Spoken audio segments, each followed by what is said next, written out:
I'm what the deaf, nonverbal audio classify as hard-hearing, HH. Because I can communicate with hearing person without resorting sign languages or notes.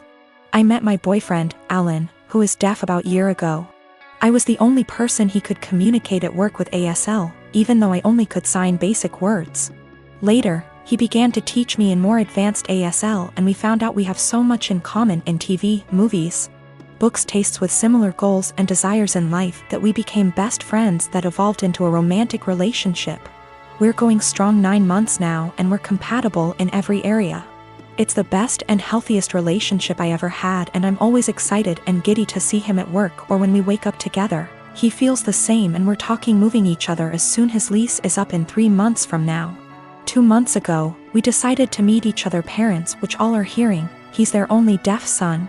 Alan met mine and it went fabulous.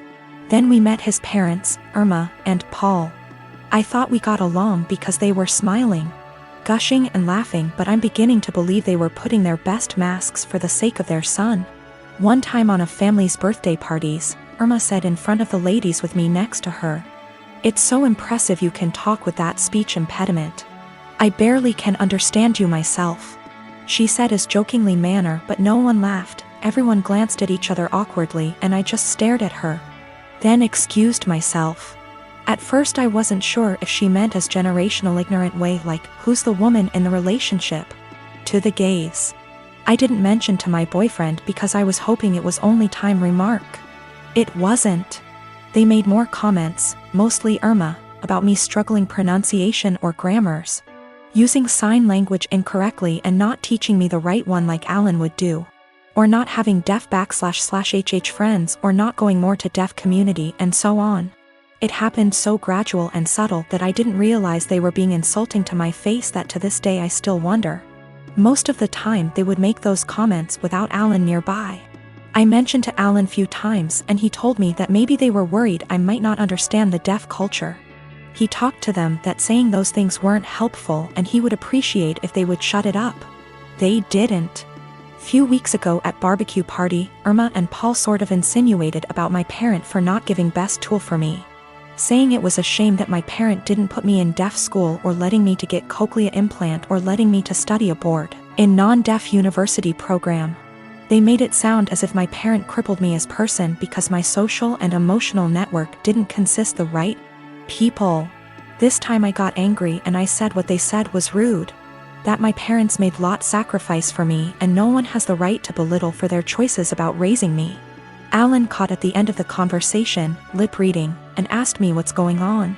Not so surprisingly, Alan's parent threw me under the bus, remarking I was so sensitive after making such innocuous comment. Alan saw I was uncomfortable and asked me if I want to leave.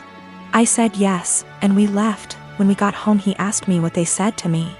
I didn't want to say what his parent told me because it was so ugly to talk about it, but I told him anyway, and he got upset for me. He FaceTimed them and said they shouldn't said that. He told them they crossed the line. They pretended they didn't know what I was talking about, that perhaps I misunderstood, considering I'm hard-hearing, which upset Alan even more. They ended arguing for a few minutes before Alan hung up. Since then, Alan has become desolate and needy. He apologized to me hundreds of times for not believing me what I said before.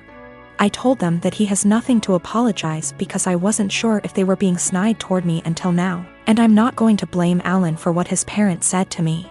He told me he's thinking reducing contact with them, but I told Alan it wasn't necessary. He can do whatever he wants with his parent, but that I rather would not go to any of his family gathering or go his parents. He assured he would never force me or put me in that situation ever again. We're closer together than we were, but he's still sad and he no longer goes to his family gatherings or his parents. I find him staring at nothing in particular for long minutes and his eyes, which used to sparkle, are now dim. I want to cheer him up, but I'm not so sure how to in first place. I just don't know what to do, and I don't understand why his parents are so rude toward me because I'm not completely deaf considering they aren't one. I am a 35 years old female, a musician, playing gigs and at an orchestra as a violinist. Rehearsals just resumed, so orchestra is my main source of income. ATM. My sister, She's 26, is a social worker, working 3 days a week, so minimal income, but she adores her job. I live in a small 2-bedroom apartment, both rooms around 9-10 square meters. Using the second room as a practice room / storage for my instruments, 3 violins, 2 guitars, a digital piano, a small drum kit, and other stuff. 4 months ago my sister broke up with her BF and I offered her my spare room, temporarily.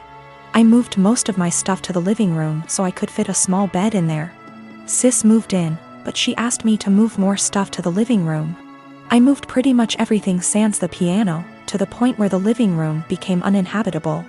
Then she started complaining about my violin playing, saying it gave her headaches. I told her I couldn't stop the daily practice without risking my only steady income. The arguments got worse. She told me to play only when she wasn't home, but with her work schedule I couldn't afford that. I tried switching to the electric violin, but even that can be pretty loud, so it didn't help. Several times I reminded her this was only a temporary arrangement, but she didn't seem to hear me. 2 weeks ago I arrived home to finding my piano in the bathroom, near water and humidity, because my sis needed the space for her new double bed. When I told her she can't SRSLY expect me to store my piano there, she said, "Yeah, you will just have to sell it, I guess." I got so mad I told her she has 7 days to leave, but she didn't take me seriously.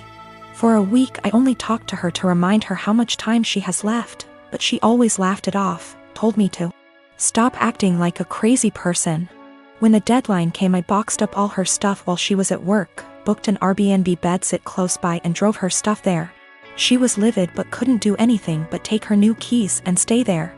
The following week she kept calling me with an increasingly apologetic tone, saying she shouldn't have moved my piano or bought a bed. She promised she would put more effort into finding a new place. And by the end of the week I considered most of our issues at least addressed, so I drove to help her move back. But when I was carrying the first box down, she went, "I do hope you will at least stop with the violin this time." I absolutely refused to take more of that ****ing violin. I dropped the box, wished her good luck and left. Now, 2 days later, on one hand it feels like a huge overreaction to leave my own sister literally homeless because of an argument about the violin. I know she cannot afford to stay there, but on the other hand I have no plans to allow her back here, because I feel she would just continue crossing boundaries and never leave. Background: my grandparents have always been a big part of my life, as have the rest of my family. They had 5 children, including my father, and 13 grandchildren, 6 great-grandchildren. My grandparents are quite rich. They had 3 businesses until last year when my grandfather died. I am the child of my grandchildren and have always been very close to them. My grandma used to babysit me until I could go to kindergarten. I wrap Christmas presents for her every year. I decorate their house, and I worked at their bar on Fridays in college, no pay, as they are too old to do these things themselves. All this was offered to my cousins, but they never helped. My grandparents ran a show horse farm for over 40 years. It was what my father took with him and I quickly began to love. I used to go every weekend with my grandma up until high school when I started studying. Even though I don't ride horses anymore, my dad and I go to clean the stalls and look after the horses every week when my grandparents are away on trips. Usually once every 2 months. My grandparents were a huge part of my life. Problem: my grandmother died 4 weeks ago. It was devastating. My grandmother left my aunts, uncles, and dad about $85,000 each. Money for which she and my grandfather worked very, very hard. It was expected. What was not expected was that they would leave me just over $45,000 along with some other valuables. I was honestly shocked. All my cousins received about $2,000 each and a few trinkets. Obviously you can see where it was going. My aunts and uncles were at the reading when I was told, so they told their children. Everyone except the parents is furious. My cousins, who are already adults, demand that I divide them equally.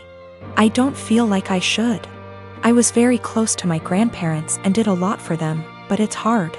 My family is very tight-knit and we have holidays / monthly parties / dinners / etc. together, every year. I never expected money to tear us apart. This money can change a lot for me. I could pay off my $10,000 student loan and put the rest into my upcoming wedding / future kids / savings account. A small part of me wants to share it equally, just to have everyone together. But there was a reason they left this to me. They didn't do it to hurt anyone. I was the only one who visited them and helped them. None of them took the time to see them, except for family gatherings. But no one understands this except my parents. It seems to me that I alone destroy the family. My aunts and uncles won't talk to my father until I split the money, and my cousins won't talk to me. I only have a student loan and a car payment, so I don't have much debt, but it could give me a comfortable future. They all keep throwing in my face that they have families, house payments, college to pay for, etc. They keep saying I've been planning this for a long time, but I really didn't. I loved my grandparents. My fiancé tells me to forget about them and do what's best for me, but I'm a big family man.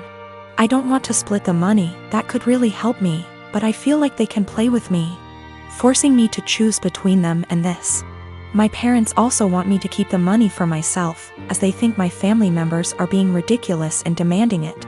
Is it right for me to keep that much? I feel like I deserve it. Is it right for me to put this money on my family? Or are the people I've been so close to all my life taking advantage of me? $45,000 versus $2,000 is a huge difference. P.S. There is more in the will than I explained. Houses, classic cars, horses, farm, land, CDs, etc. The cashback / checking accounts I was given is the only thing that seems to be a problem for everyone. I have inherited more money than my cousins. They demand that I divide it equally between them or never speak to them again.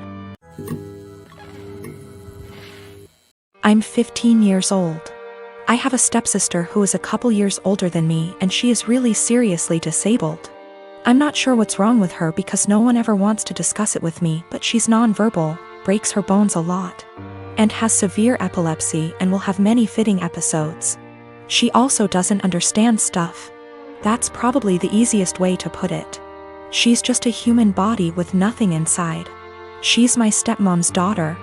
My stepmom married my dad 3 years ago and they dated only for a year before that. I don't know my stepmom very well and I don't really get on with her. We are respectful to each other, but I'm basically living with strangers because she's so busy with her daughter and my dad. I am always on my own and I used to hate it, but I'm used to it now. Ever since they moved in to live with us, life changed drastically for me because all the care now revolves around my stepsister. That's fine, I get it. But both my stepmom and my dad ask me to do things for my stepsister that I don't want to do and I resent doing.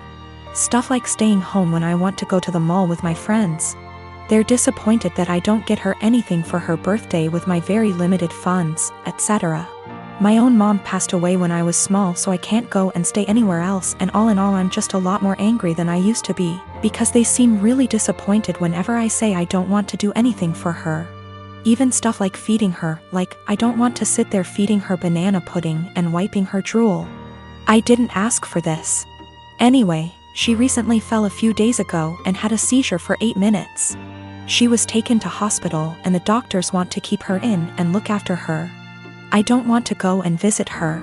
I remember seeing my mom in hospital before she died and I just hate hospitals and I sort of hate my stepsister, and I just don't want to go and visit someone who doesn't even know I'm there. My stepmom is really upset with me and so is my dad.